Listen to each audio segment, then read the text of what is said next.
happen. So wherever you're at in the world, you're at the right place if having a purpose to your life is something that you're interested in.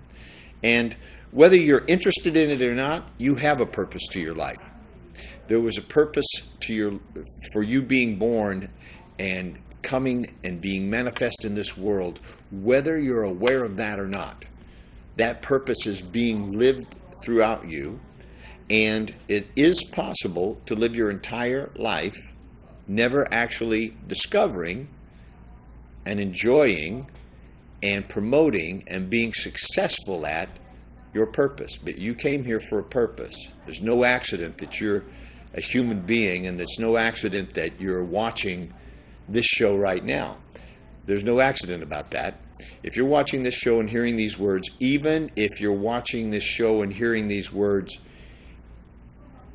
100 years from now, there's a purpose to your life, and there's no accident that you're discovering what we're talking about here. So stay tuned in. I want to talk about, and again, I'd rather speak with you than at you, but I want to talk about having a purpose and having it live through you. Now, that may sound like a funny way of talking, to say that something lives through you. But what if, rather than being a victim of life, in other words, life is happening to me, and I just showed up here. Most people have the belief that, well, I didn't ask to be born, it's my parents' fault, I didn't ask to be here, and ever since I've been here, life's been happening to me, and I'm doing the best I can with what I've been given. If that sounds like you or someone you know, if that sounds like the background conversation that's been running in your life, then you have missed the purpose of your life so far. You've missed the joy and the power and the insight and the wisdom that is available when you actually choose your purpose and begin to live your purpose. Then life starts to get simple. It gets complicated in some aspects, but then it gets simpler in others. And I'll say something about that now. By getting complicated, I mean that sometimes you will find, for most of you, you will find, and I have found over and over again in my life, that the people and circumstances with which I have surrounded myself no longer fit the larger vision or purpose as it wants to be expressed in my life. So have you ever found yourself surrounded by friends who are still having the same old conversation that they were having 10 years ago or 15 years ago or 20 years ago? They have the same problems. They have the same circumstances. Maybe they've changed name or husband or wife or job, but the issues that they're dealing with are still the same. Or have you found that you have changed the circumstances of your life, however the issues, the internal issues in your life remain the same? They seem to be a repeat or a replay, a new story but with the same theme, new characters but the same old story.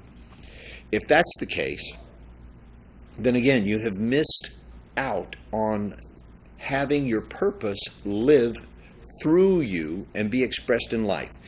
When you have your greater purpose in life living through you, in other words, you become the vehicle for this purpose to be expressed in the world. It requires a certain kind of surrender on a personal level, meaning your personal wants and desires and needs sometimes will need to be put aside for the greater good of a purpose that serves others. In my opinion, this is true heroism. When you can put your own concerns aside, and I'm not talking about the people who, as a victim, serve everybody else and don't take care of themselves. I'm not talking about that either. Okay, that's going a little too far in the other direction, and I promise you that has nothing to do with the person's purpose. That has to do with living through the eyes of others. In other words, not honoring yourself is living through the eyes of others, wanting and needing others' affection, opinion, respect, love. While it is a basic human need, if that is what's motivating your life, then you've missed the point of your life. The point of your life is not to get love and admiration from other people. And so if you find yourself serving others to your own detriment, in other words, you're suffering but you're serving everyone else, then again, that's not your purpose. So when I say sometimes you need to put your own personal wants and needs aside in order to serve a higher purpose, I just said put them aside. I didn't say forget about them. You need to be able to serve yourself. In other words, your own personal higher good has to be intimately linked with the higher good of all others. So if you're in a martyr type frame of mind, and many religions have created martyrs out of people. In other words, I will sacrifice myself for the good of all others. There may be a time in your life where that might be necessary. Okay, it's highly unusual and mostly unnecessary. I don't believe that life, which is good and which wants your higher good, the universe wants your higher good, along with everybody else's. So I don't believe that life gives you situations where you have to sacrifice yourself for everybody else, unless you put yourself in that situation. If you put yourself in that situation by being a soldier, a warrior, a policeman, somebody who says, I am willing to put my life on the line every day. I'm going to strap on a badge and a gun or whatever it is that you carry in order to go out and protect society. That's my purpose in life. That's how I serve my higher good. Then, okay, the occasion may or may not come up where you have to put your life on the line and sacrifice literally your health and well-being for the sake of others. But again, highly unusual. Most of you watching this show will never be in that situation unless you put yourself in that situation. So life won't put you there. Okay? Generally, life will not put you in a sacrificial place. So we're not talking about martyrdom. We're talking about the nobility of self-restraint, patience, forgiveness, foregoing one's wants, desires, gratifications, and sometimes satisfaction in order to accomplish or provide something for society, for the family, for the world, for civilization, for humanity that would otherwise not be served if you were busy serving yourself. Okay? So this is the kind of heroism that I'm talking about when I'm talking about living your purpose. Life will often call you it will test you. Are you willing, are you able to forego the things that you want, need, and think you must have right now in order for the greater good to be expressed through you? In other words, can you be a vehicle, a vessel or a vehicle for a greater good, a common good that wants to be expressed in life? Can you be a place where that can occur? Can you be a place where love can occur? Can you be a place where honor and dignity can occur? Can you be a place where respect can occur? This, I believe, points in the direction of a purpose that we could all share in common.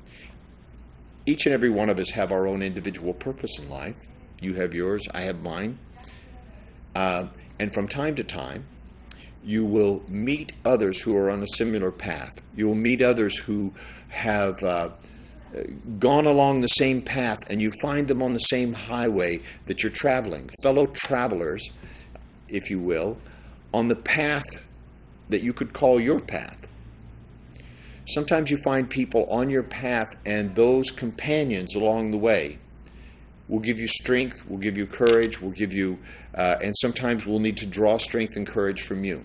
And this is the interest in doing the workshops and the television shows and the seminars that we do, because only the people that are interested in that path will even hear the message and bother to pick up the phone or go to the website or read a book or a CD or a DVD or something. Only those who are on that path already would even be interested.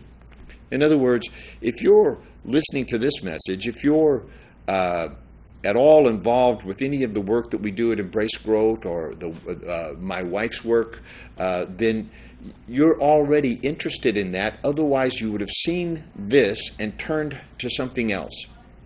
You would have just gone, that's not for me.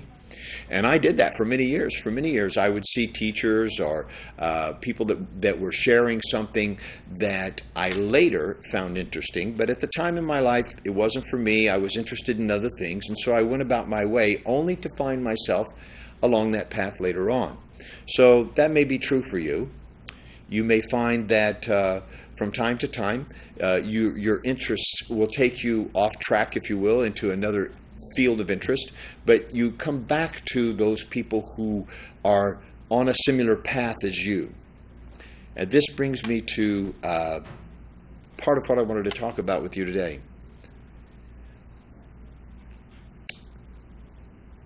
You and I, are surrounded by people who have been trained by us how to relate to us. You have taught people how to relate to you. If you're a procrastinator, you have taught people not to rely on you. If you're somebody who always does exactly what they say they're going to do when they say they're going to do it, then you have taught people to rely on you in that way. You've taught people that this is how if I say something, it's going to happen. If you're a person who is lazy, people will relate to you like that. If you're a person who is always happy, then you've taught people to relate to you like that. Like you come along, they know that you're going to be happy, or you're going to be well, you're going to be in great shape. If you're always complaining, or if you're always broke, if you're always blaming somebody else, if you're gossiping about others, then you have trained the people in your life, you've surrounded yourself, and the people that have stuck around, the people that are still there, are the people who either tolerate that behavior or actually enjoy it. So there comes a time when you're living your purpose in your life where your purpose gets bigger than the people around you. It gets bigger than your circumstances. It gets bigger than your environment and your social milieu, and it starts calling you. And you find yourself held back or constrained by old thought patterns and beliefs that no longer serve you. Maybe they served you for the longest time and they were your constant companion, but now these thoughts, these friends, these circumstances, you've outgrown them, and yet they're holding you in place. So what I wanted to talk with you about today is that it takes a great deal of humility, not pride. It seems prideful at the time. Nobody wants to say, look, I've outgrown this situation and now I'm going to step out of it onto, even if it means I'm going to be alone with nobody around to support me, I'm going to have the courage to move forward and away from this older, limiting situation. Nobody really feels like doing that. I don't think that you get up in the morning wanting to leave your old friends or your old job or your old town or your old house or your old schoolmates behind, or maybe your old way of being. Now, some of you do. Some of you can't wait to get out of there, and some of you are still quite attached to your old way of being, and that is quite normal because your subconscious mind, the subconscious mind that's actually navigating you through your life is designed to keep you safe. It's designed to keep you from being challenged in unusual situations that are unpredictable, in which you have no control and anything could happen. That signals danger to your subconscious mind, and so your subconscious mind will just sort of guide you in another direction. It's like a search engine, okay? It's like a search engine. It's like Google, okay? It's like if you typed in "keep my life normal," it would just keep your life like it is. Unchallenging, safe, inside your comfort zone. In fact, many of you will use the phrase over and over again, "Oh, I don't feel comfortable with that," or "that doesn't feel comfortable," or "I'm uncomfortable when," right? That's good to be uncomfortable. It's good to be uncomfortable if you're moving in the direction of growth and development. That's why we call the company Embrace Growth. In order to embrace your growth, you have to let go of what you've been hanging on to, what you've been dragging around with you, the baggage that you carry around with you. Have you ever noticed that if you were carrying some heavy bags with you, it'd be pretty hard to embrace something new? So you have to let go of that in order to embrace the newness of your destiny, your purpose, your life, which, if you're living your purpose, will always be changing. Now, that's kind of the good news and the bad news. The good news is it'll always be changing. The bad news is it'll always be changing. It keeps changing. You may think, "Oh, I have found my purpose, and now I can just like sit down, put up some plants, and buy some furniture, and throw down a rug, and live here in my purpose for the rest of my life and get nice and cozy and comfortable." Surprise, that doesn't work that way.